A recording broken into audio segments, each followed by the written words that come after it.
Why are we here? All dressed in pink with our game faces on? We're here because we don't want to see breast cancer win. Ever. So we'll walk. And we'll fundraise. Until no one has to hear the words, "You have breast cancer," ever again. Because what unites us, ignites us. And once we're fired up, we don't back down. No way, no how. That fire is what keeps us in the fight, raising money to fund breast cancer research, to give patients free rides to chemo, and to make sure there's someone to answer the phone when a breast cancer patient calls with a question, or when they're just scared. That's what we do when we're fired up. So join us. Walk with us. Fundraise with us. Beat breast cancer down with us. Because to be truly united, we need you. Hi, my name is Tina Beckstrom, and I am the new ACS staff member. I am so excited for making strides against breast cancer Snohomish County 2021. We have a fun video lined up to get you excited for the walk and get you excited to raise money for such a wonderful cause. I will see you October 30th.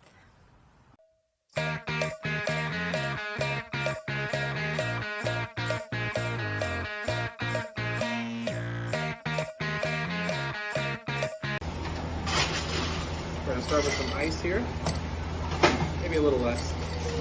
I get 2 limes. We'll do 1 1/4 ounce of vodka. We'll do 3/4 ounce of triple sec here.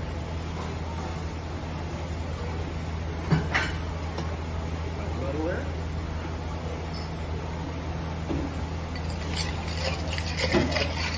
Make sure everything's nice and muddled.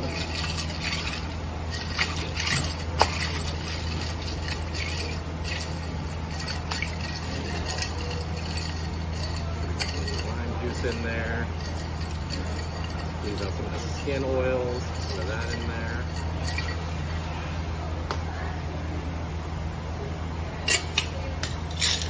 Shake it up.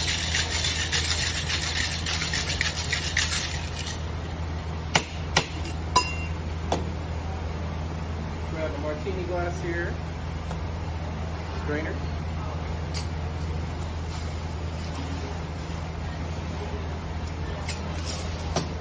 And we're just going to do a nice light black cranberry. Top of the lime. And we're good to go. There we go. Romance will be killing me now. We need that romance. One chance. I just wanna know you slow dance.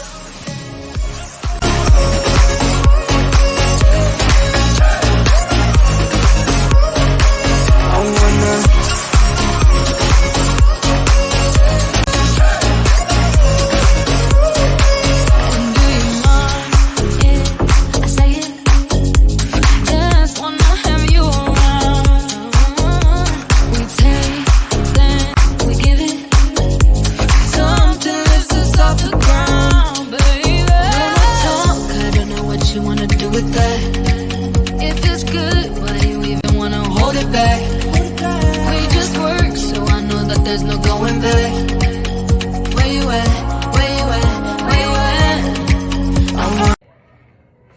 Hello everybody, my name is Amber Erdman and I am here to share my story about my breast cancer journey over the past year and how it has affected me. And hello to everybody.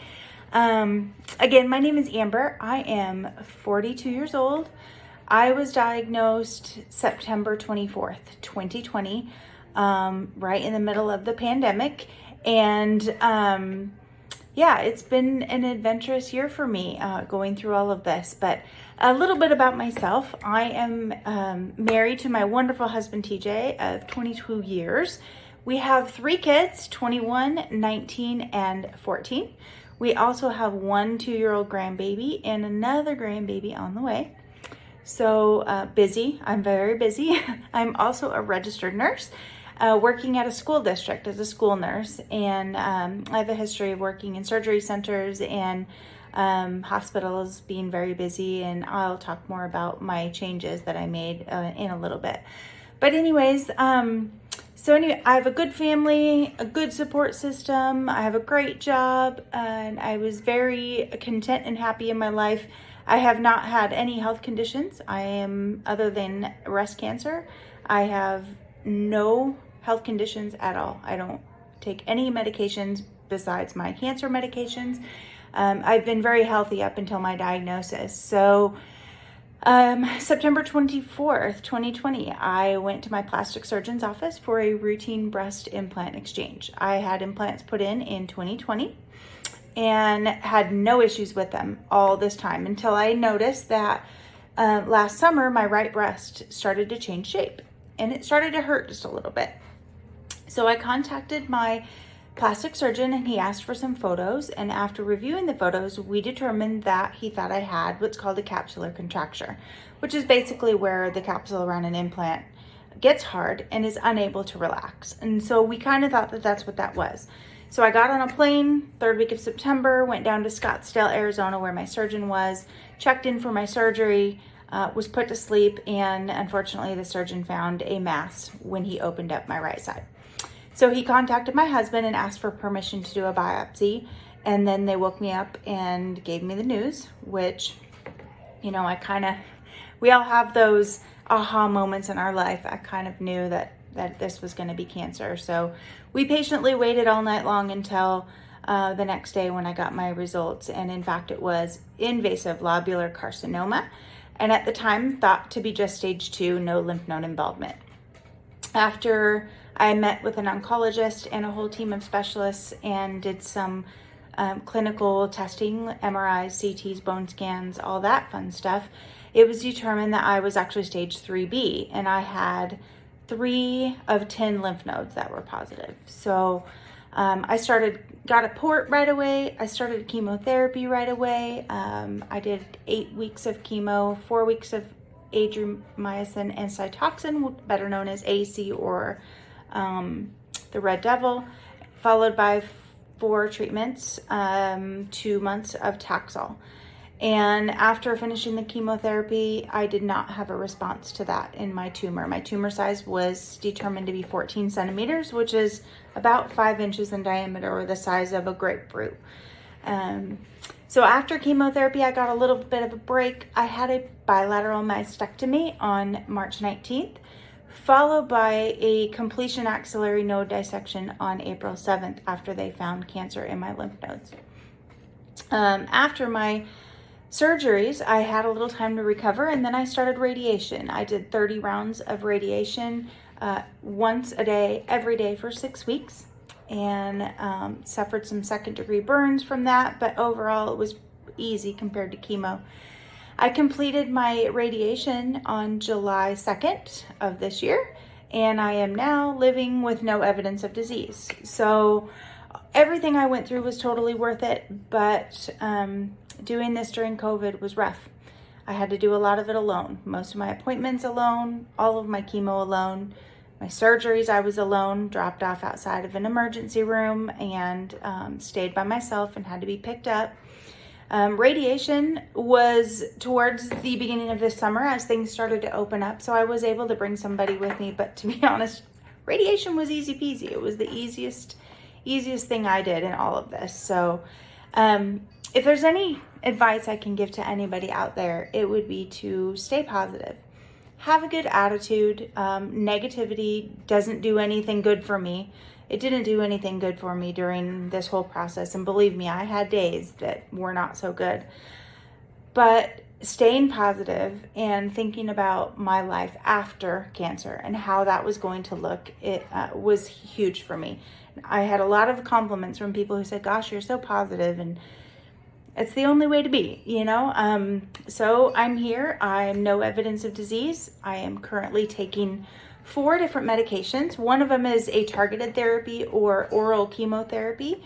I will take that for the next 2 years, along with an aromatase inhibitor by the name of exemestane.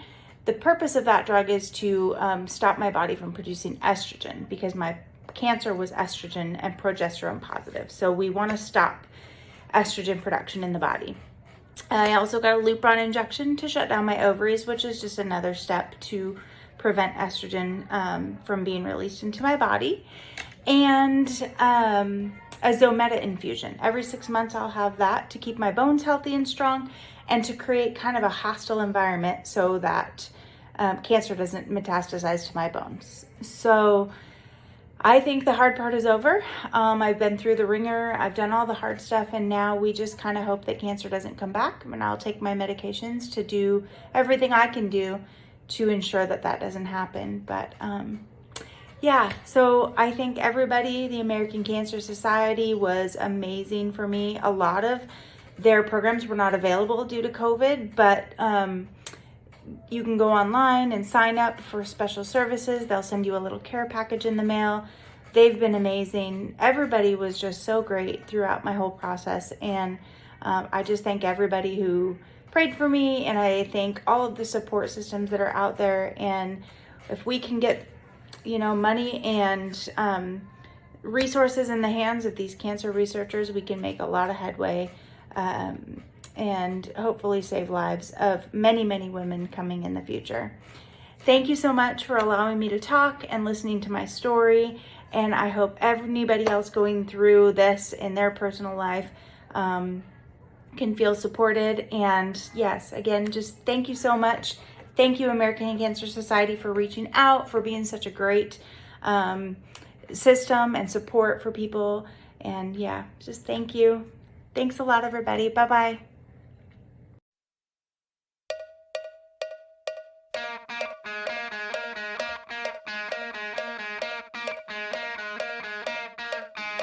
Hello, community. My name is Christine, and I am the Senior Program Manager for Washington and Alaska. My role as a Senior Program Manager is to manage the logistics and patient programs, as well as support, recruit, and manage our program volunteers. I am happy to share what we in program management are doing locally in your community. One program I would like to highlight is our Reach to Recovery program, which connects patients to trained breast cancer survivor volunteers.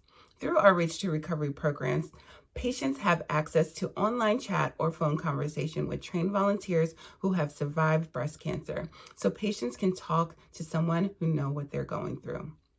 Like many of our other patient programs, this program is completely free. Our newly launched reach.cancer.org website and mobile app makes it easier than ever for patients and survivors to connect and chat whenever, wherever. With this new virtual app, volunteers can not only be matched with patients in their local community, but patients nationwide as well. We know that Black women have a significantly higher death rate from breast cancer. As a result, we at ACS want to ensure that American Cancer Society is present and there for every community to help close the gap of health equity. Reach out and remind those inside and outside of your community the importance of prevention and early detection. My role is to help inform the community of our patient program, online tools, and 24/7 helpline. I want to stress that these programs are not only available just for patients, but caregivers as well. We at ACS are constantly updating our website and local resources, so be sure to visit cancer.org or call our one-on-one support helpline at 800-227-2345. Or feel free to reach out to your local ACS rep for more information on Reach to Recovery or our other patient programs. I want to send a huge thank you to all of you for all you do for attending events like these, raising funds, so that we at ACS can live out our mission to save lives, celebrate lives, and lead the fight for a world without cancer. Thank you.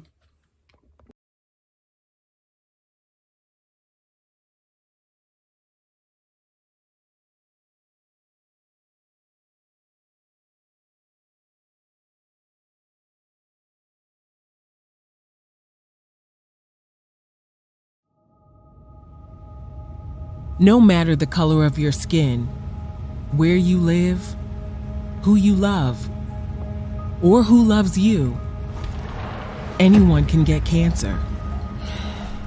But it doesn't affect everyone the same way. It's unfair and unequal. Where you live shouldn't determine if you live, but all too often it does. Meet Jenny and Marianne, best friends since elementary school. They rode the same bus and loved the same dance moves. Years later, both were diagnosed with breast cancer. They were devastated by the news. But research suggests Jenny has a better chance of surviving. Black women are 40% more likely to die of breast cancer than white women. Where people live, work, grow, and learn can greatly impact their cancer experience too.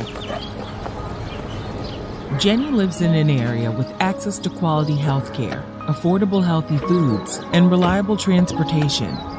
For Marianne, it's a different story. Due to generations of unjust discrimination, her community has limited or no access to those options. Marianne, like so many others, won't have a fair and just opportunity to prevent, find, treat, or survive cancer. The statistics tell a harrowing story. African Americans have the highest death rate and shortest survival of any racial group in the U.S. for most cancers. The cancer-preventing HPV vaccination rates among youth are lower in rural areas than urban areas. And research shows the LGBTQ community is likely to face greater barriers to care such as homophobia or transphobia, which can prevent early detection of diseases such as lung cancer. The list of disparities goes on and on. At the end of the day, access to quality care shouldn't be a privilege, it's a right. For Marianne, for Jenny, for all people. That's why the American Cancer Society is committed to advancing health equity.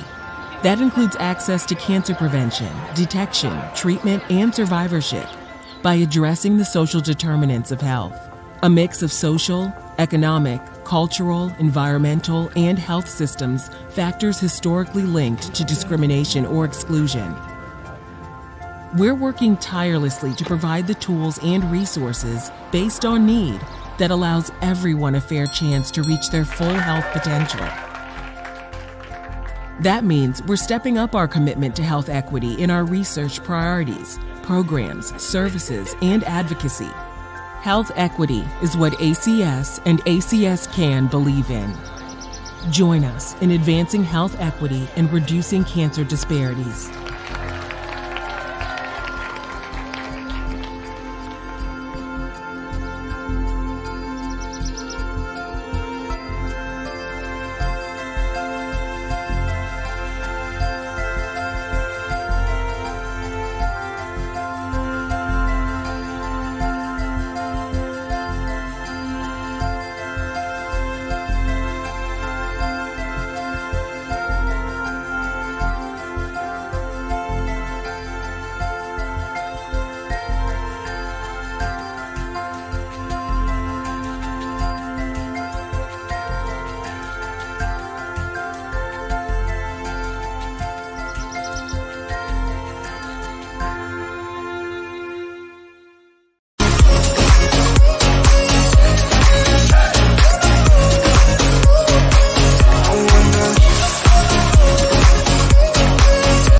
Making Strides family, this is Katie Schmid with Kate's Crew.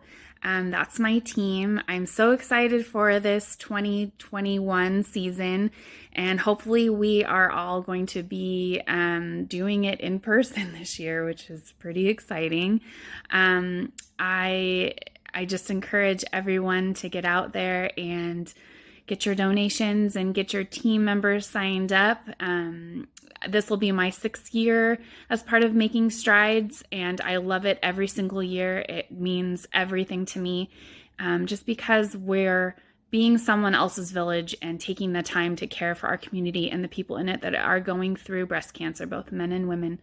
So get out there and do your part, and I cannot wait to see you all in October. I am so excited to set up my Facebook fundraiser for my American Cancer Society fundraising team. Now let me just go to www.facebook.com. Wait. Don't want to set up your Facebook fundraiser through Facebook. Do you already have an American Cancer Society account for the event that you're supporting? I do. Okay, can you go to the event website first? Of course. And All then right. and then log into your account. All right, I'm all logged in. So click on that button that says dashboard. Okay. And do you see that button at the top that says connect to Facebook? Oh yeah, right here. Click that. Now, your dashboard is connected to your personal Facebook account, so any donations that you get through your Facebook fundraiser are going to immediately come to your team, and it's going to show up on the website for you. So if I set it up through Facebook, those dollars wouldn't come to my fundraising team? That's right. All right, I'm glad you showed me the right way. Thank you. Always happy to help.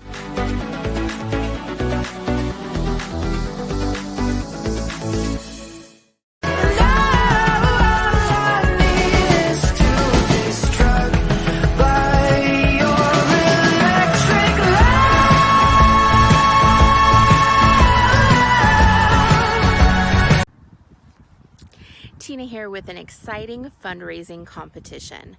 For anybody registered and raised $100 by September 15th will automatically be entered into a raffle to win 2 Seahawk tickets to the October 25th game against the Saints.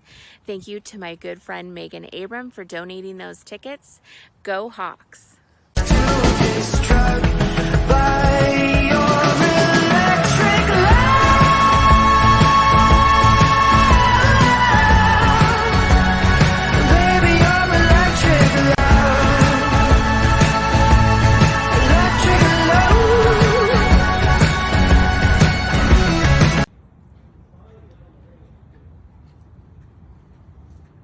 Hi, I'm Colleen with Diedrich Espresso.